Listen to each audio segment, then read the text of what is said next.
ஆஹா கல்யாணம் சீரியல்ல சூர்யாவும் மகாவும் லேட்டா வந்ததுனால ராஜலட்சுமி நிப்பாட்டி வளைச்சு வளைச்சு கேள்வி கேட்குறாங்க.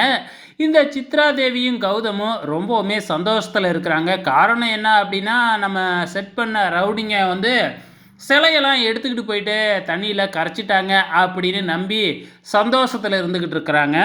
அதுக்கப்புறம் தான் மகா உண்மையை சொன்ன உடனே அவங்களுக்கு பல்ப் ஆயிடுது. ஸோ அது வரைக்கும் சிரித்து சந்தோஷமாக இருந்த நம்ம சித்ரா தேவியும் கௌதமும் இந்த செய்தியை கேட்ட உடனே அப்படியே மூஞ்சே மாறி போகுது. இதை கவனிக்கிற நம்ம மகா, என்ன நல்ல விஷயம் தானே நடந்திருக்கு, இப்படி மூஞ்ச மாற்றிட்டீங்களே, உங்களுக்கு இதனால சந்தோஷம் இல்லையா அப்படிங்கிற மாதிரி கேட்குறாங்க. ஸோ சித்ரா தேவி என்ன பதில் சொல்கிறதுனே தெரியல.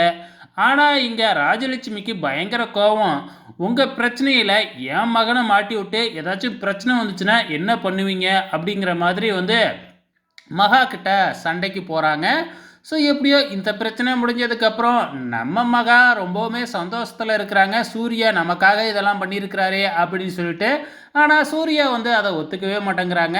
ஸோ என்னோட பலத்தை பார்த்தியா அப்படி இப்படின்னு சூர்யா பந்தா காமிக்க ஆரம்பிக்கிறாங்க. ஆனால் அதே டைமில் அங்கே இருக்கிற கரப்பாம்பூச்சை பார்த்து நம்ம சூர்யா பயப்படுறது வந்து பார்த்திங்கன்னா பயங்கர கலாட்டாவாக போகுதுங்க.